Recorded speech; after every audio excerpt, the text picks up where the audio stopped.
the Mahoning Valley Daily Podcast.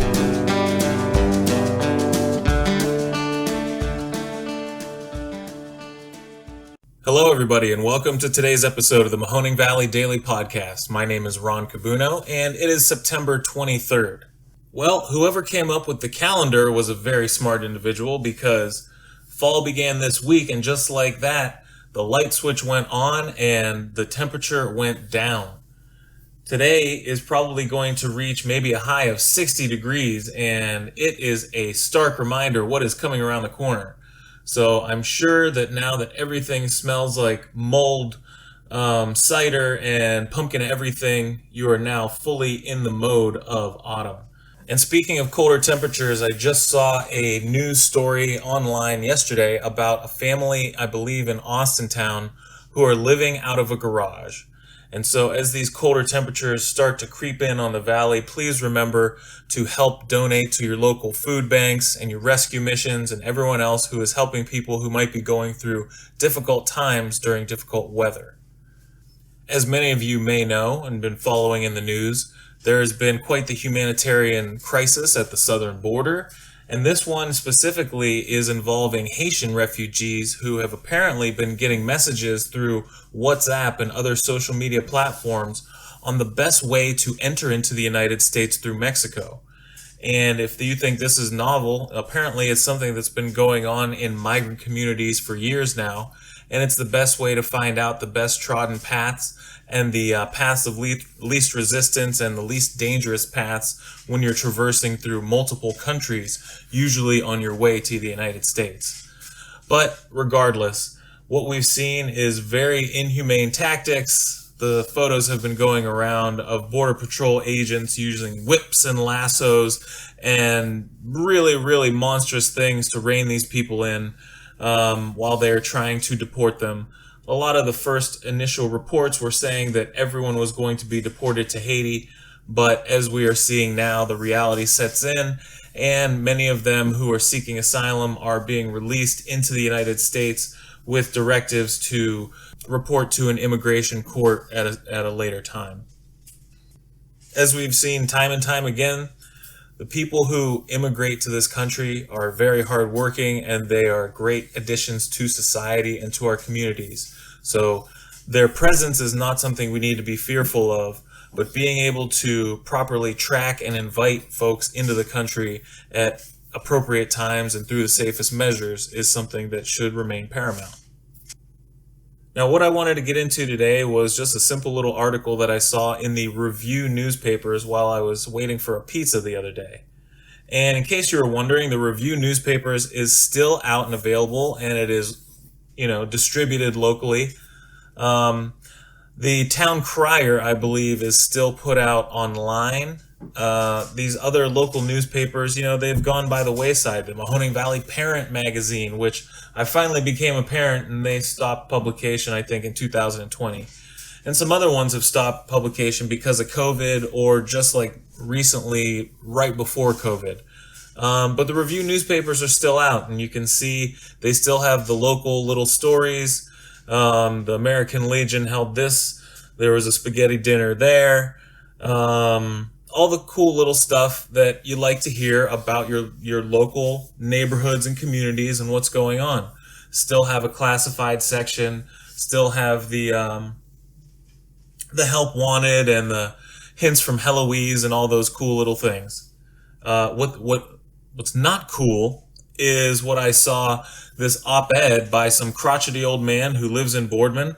I'm going to say his name on here because he put his name to it in the paper.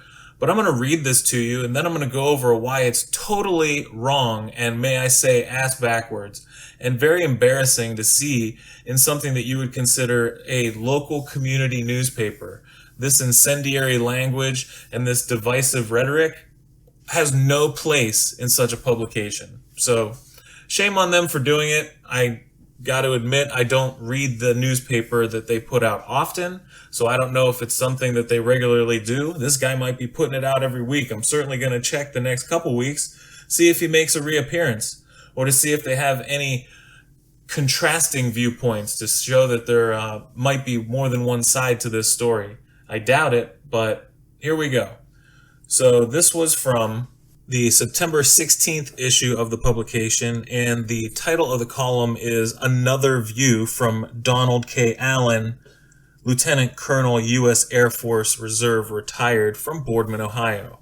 The title is of this installment of this genius write-up, If This Is Woke, Can I Go Back to Sleep? It begins.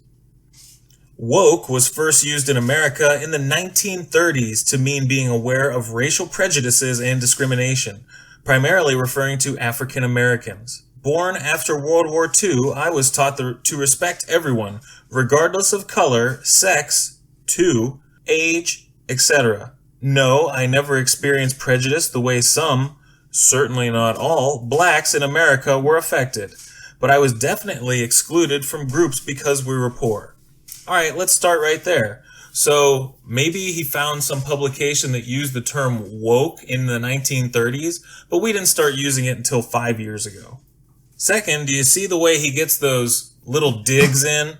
He says, well, I was told to respect everyone who was of a sex. There were only two. I'm not going to honor anyone who might have some sort of trans leaning in their life. That's just not how I was raised, so I'm not going to do it. And then he says that certainly not all blacks experience prejudice. Turns out, I guarantee you they do. Maybe they're not feeling the absolute extreme Jim Crow prejudice in their life, but every black person in America gets to experience prejudice. So I'm sorry, but no one gets excluded from that.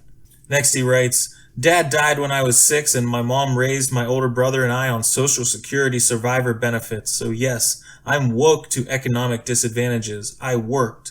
Always. I took jobs many people would refuse and did what needed to get from point A to point B and the rest of the way in life, including enlisting in the Air Force as a stepping stone to my future ambition.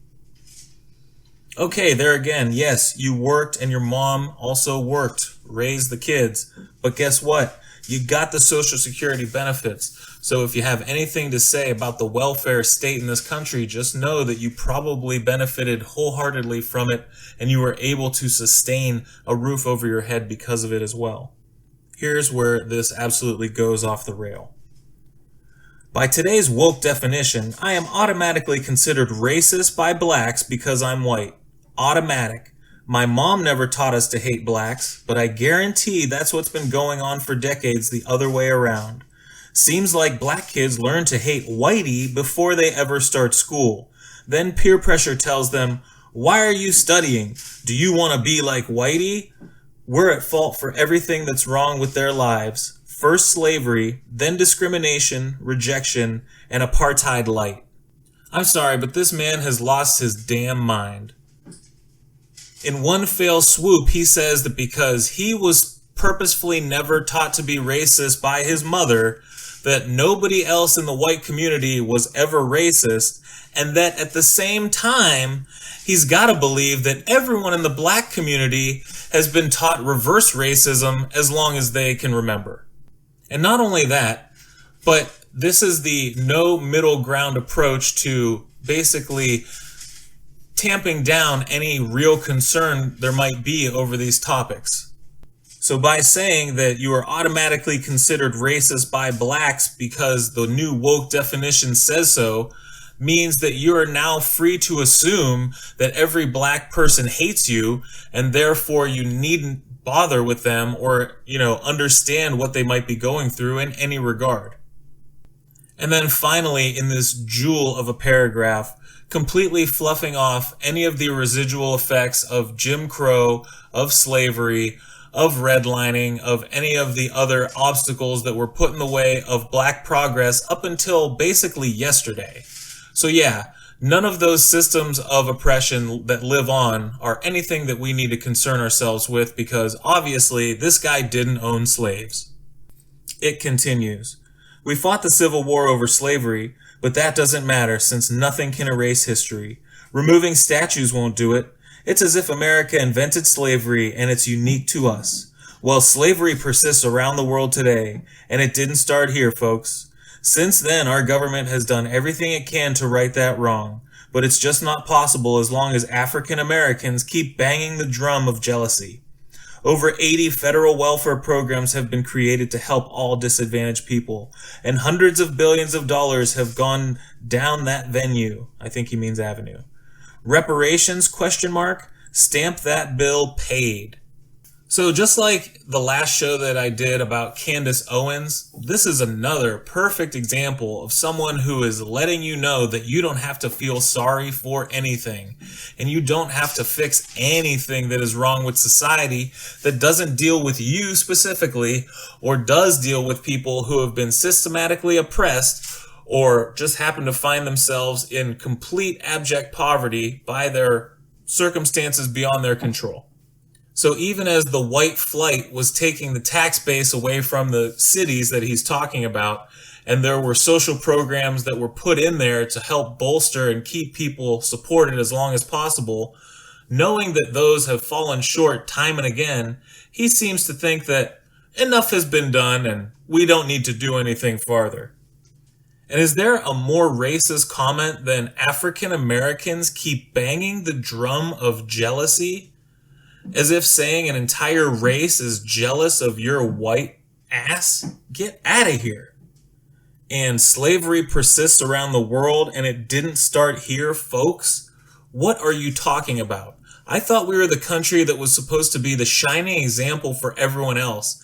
And the fact that slavery was the original sin that this country was founded on means that yes, we have atonement for our past that needs to be made.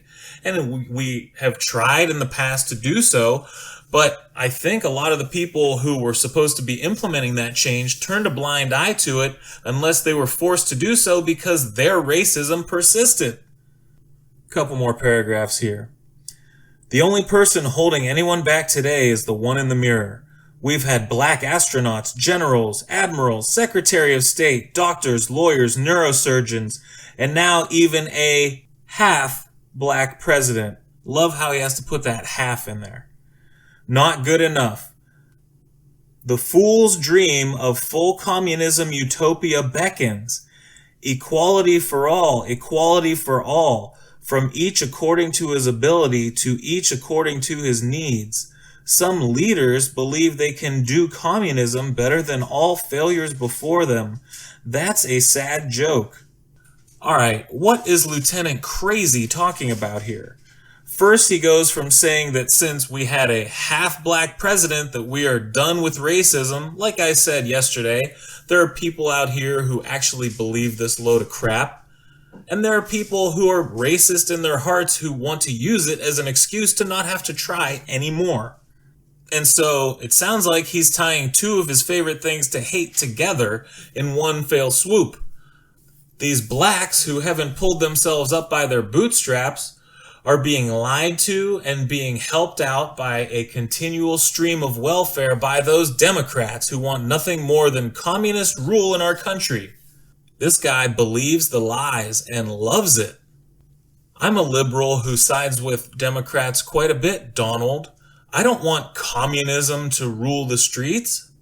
I think capitalism is a really good idea, but if you leave everything to the bottom line, then you will leave people out in the cold. And that's why a welfare state, especially in the richest country in the world, is more than appropriate. He finishes with, "No, I'd rather be asleep and dreaming of the America I grew up in. Take your wokeness and look for another way to rally your troops. Stoke the fire of racism and prejudice. It's not about skin color. If there are people living on the mountain and people living in the valley, there will be prejudice and jealousy between them. It's human nature, and that is why we have the 10 Commandments. Work on them." Oh my gosh, I think I'm going to be sick. I understand that this man would love to go back to sleep and wake up in his Ward Cleaver utopia of America. But then, of course, he would also get to turn a blind eye to all the terrible things that are happening to non-white people in that day and age.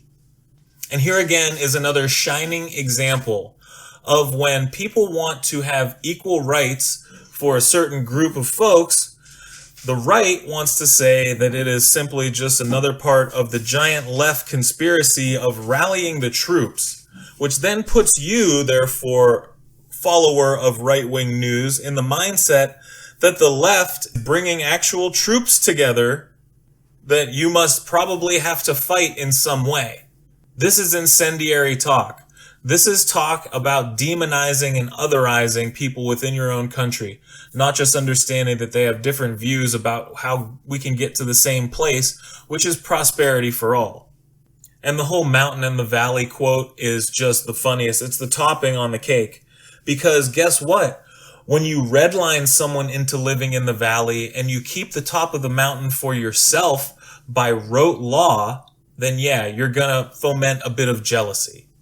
I'm pretty sure this guy writes for the review newspapers on a regular basis, so I think we'll have a lot of material here to mine in the future, but I don't know, maybe I'll take it easy on him unless he really steps out of bounds again. And seeing his style, I think he might.